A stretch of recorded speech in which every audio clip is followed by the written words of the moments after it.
What's up, guys and girls? Thanks a lot for watching. Today's January 27th, 2022.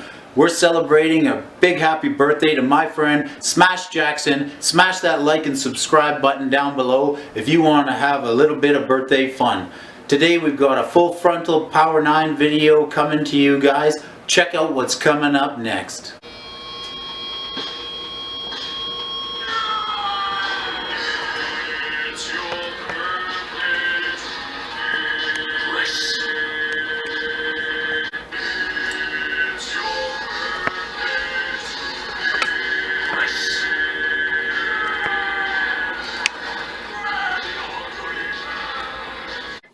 I'd like to take this opportunity to thank everybody for tuning in to watch Brody Alphonso's Power 9 quest to assemble 9 pieces of power without hurting anybody, destroying the universe, or blowing himself up. So let's check it out and get right into the video. Okay, so I get a lot of questions, and if you're asking yourself the question, hey Brody, how am I supposed to pick up the Power 9 one piece at a time? If I assemble too much power too quickly, I'll blow myself up. Well, you've come to the right place, and we're going to answer that question here today. We've got a very experienced crew taking care of the video today. We're very pleased to bring you this Power 9 assembly, full frontal Power 9ity for your viewing pleasure today. The first card you need to acquire is the Black Lotus. Unfortunately, I hate to tell you this, you need to acquire Black Lotus first when you're assembling the Power 9. This I got from a Lotus dealer. When I did finally find it and track it down, and I did mention to the dealer that I wanted to buy it, he asked me if I was a cop. So, have your story straight before you try and negotiate a deal with the Black Lotus. Then I had to kind of, I didn't really know him, so of course he wanted to know if I was a serious buyer. But yes, of course, I was able to pick up this very nice copy of the Black Lotus. Now, the reason you got to start with the Black Lotus is basically because power creep, and the minute you start assembling any of the pieces of power, the ones that you don't have start getting farther and farther out of reach. So you need to start with the centerpiece of the whole collection, which is the Black Lotus. Pick yourself up a Black Lotus. Then where do we go from there? People do ask me, they say, Brody, do you even know what the Power 9 is? Does Brody even have a copy of the Power 9? Well, if we're gonna address that right here today, ladies and gentlemen. You'll need to pick up yourself some jewelry. So the first jewelry that you're going to want to pick up is an emerald, a Mox emerald, just based where it is placed on the power curve of the Power 9, or the Power of 9. The next card you want to dip into is the Mox Emerald. So we have picked up a copy of the Mox Emerald. That was the second piece of power to add to Brody's collection. Pretty nice looking Mox Emerald there. After that, you're going to need something else to wear on your neck. I would suggest trying to find yourself and locate a Mox Pearl. Just again where it is located on the power curve of the Power of 9. It is one of the lower, least or lesser sought after of the Moxes, is the Mox Pearl, but it is a beauty. So when I was picking up the third piece of power, I did assemble the Lotus. I put on my Mox Emerald necklace and I went looking for a Mox Pearl. And because of it's actually a little less powerful than the previous two that I acquired, I was able to pick up a beta version of the Mox Pearl. So very nice copy of the beta Mox Pearl there. At this time, as you meet people who are dealing these pieces of power, you ask them about it, their experiences, and sometimes they have other cards. You wonder why they're letting them go. Sometimes they have reasons, just can't hang on to the card or are ready to part with it. But there's also the possibility of upgrading. So when I was buying the Lotus, I was trying to get a very as near mint or as nice condition copy of the Lotus that I possibly could, because I figured I was starting with the centerpiece of the Power 9, and I wanted to start off on a good foot. That time, the person I was buying it from was actually trying to talk me into a lower grade copy of the Lotus, with the logic that you can always trade into something a little bit better later, which is an interesting concept if you're dealing or you're trying to assemble the Power 9 and change the universe. So keep that in mind. A little bit of a learning fact that I discovered when I was buying these cards. So I did go with the Beta Pearl. There's no real anywhere really to upgrade from there, but eventually a guy might want to start upgrading, unlimited copies, heavy played copies. Once you assemble the full power of 9 and you're able to wield it, then you could probably go out and confidently look for any cards to upgrade your set and really be able to start powering up the deck. Right around this point, you're probably wondering where to go next. At this point, you're probably feeling pretty powerful. You can generate 3 mana of any color at any time. Your green spells are pretty easy to play. A lot of your 1-drops are going to be on the battlefield. You've assembled some power, and your gameplay in your vintage deck is like actually a little bit interesting. The universe is still undiscovered because you haven't gotten the other 6 pieces of power, but from here you need to get yourself a time twister. Once you've assembled this amount of power, you likely will be able to make other decisions on other power cards, such as AlphonsoInvestments has done here, because I actually picked up 2 copies of this time twister. One for a birthday present. This one is for Whuppy, and this is one I picked up for at the same time for myself. So we have 2 copies of the time twister here for you folks. And interestingly enough, this is when time twister was kind of an undesirable of the Power 9. I didn't overlook it. I thought it was a great card. The fact that the wheel mechanic is like a real thing. And I was like, well, yeah, let's get 2 copies.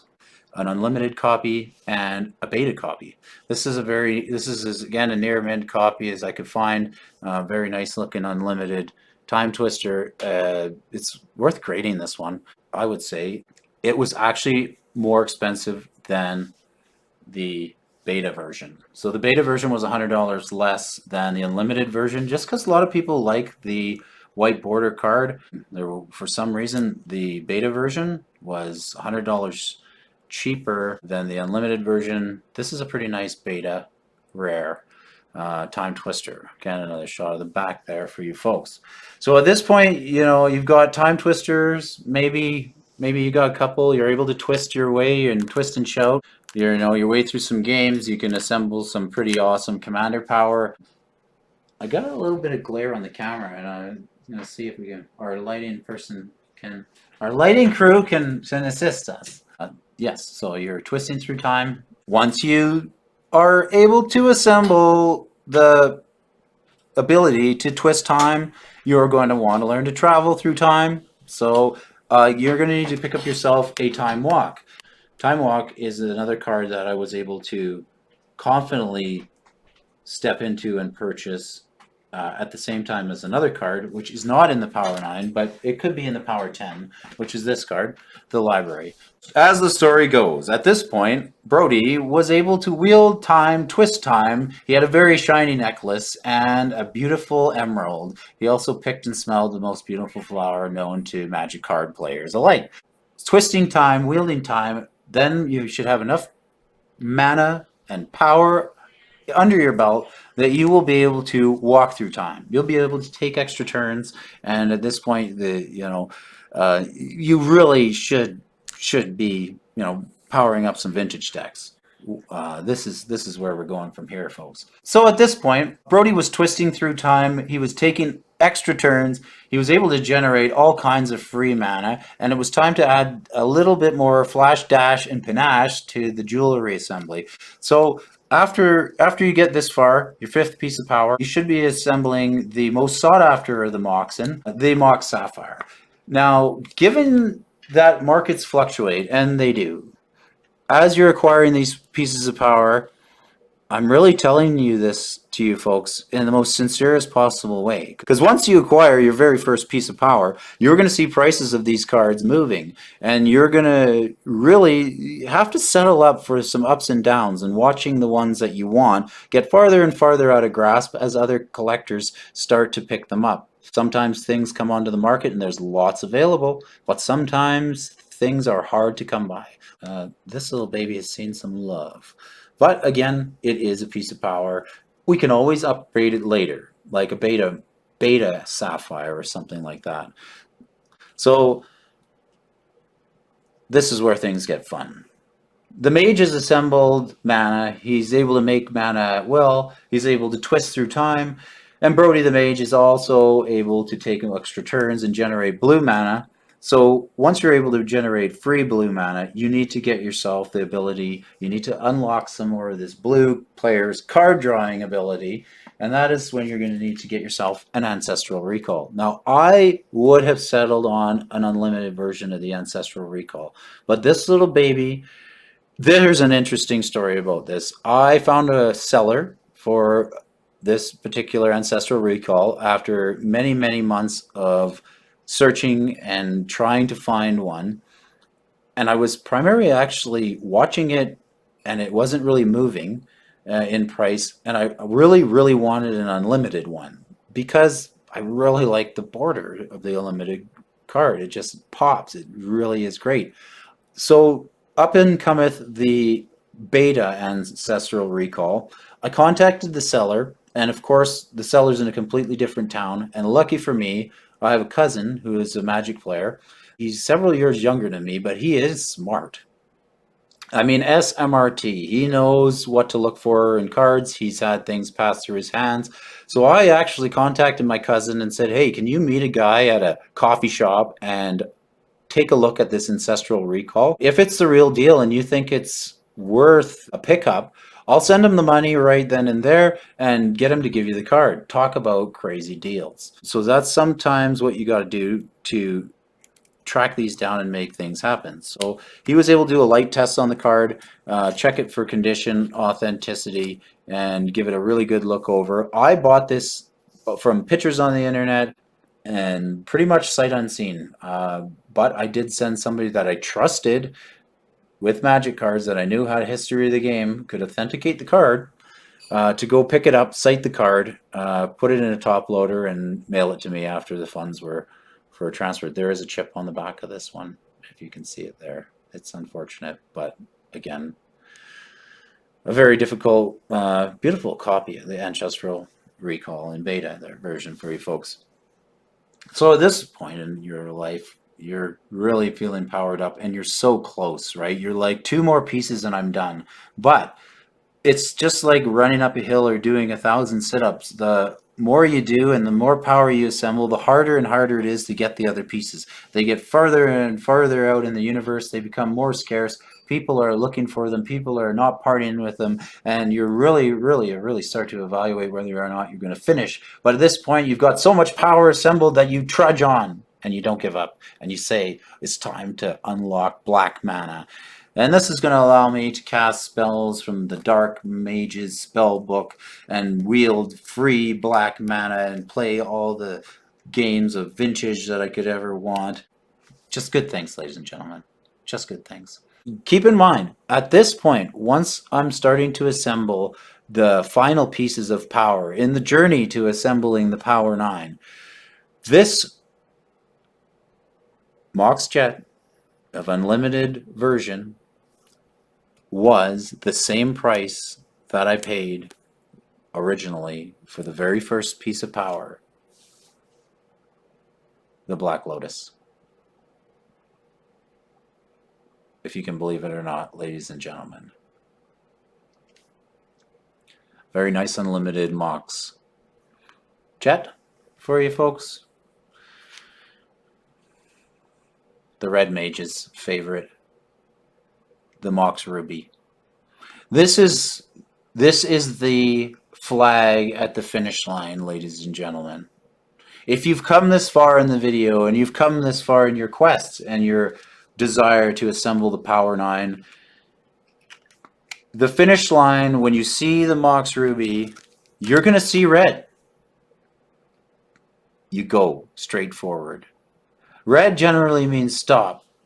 Stop, don't do it. But in this case, that's the finish line for anybody and everybody assembling the Power 9. And if you've come this far, I can almost guarantee you, when you do come across this finish line, you are going to be looking for a very nice copy. You're going to be staring down the front of a very nice copy of a Mox Ruby. It might be unlimited, it might be beta, but this happens to be a very, very nice Mox Ruby. I was able to take my time, find a very nice finishing piece to round out the collection.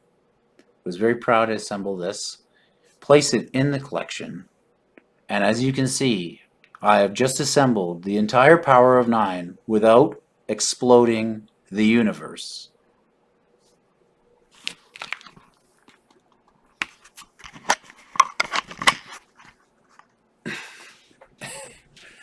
If you made it this far in the video, I want to thank you guys for taking the journey with me on discovering the cycle of the Power 9, Magic the Gathering, and how to wield them, how to collect them, and how to assemble them without hurting yourself or others around you. Use this knowledge wisely, and I wish you all the best in your spell chasing and spell casting adventures. Thanks a lot for watching. This has been your host, Brody, at Alphonso Investments. Have a happy birthday, Smash, and you guys don't forget to smash, like, and subscribe. We'll see you guys next time. Bye-bye.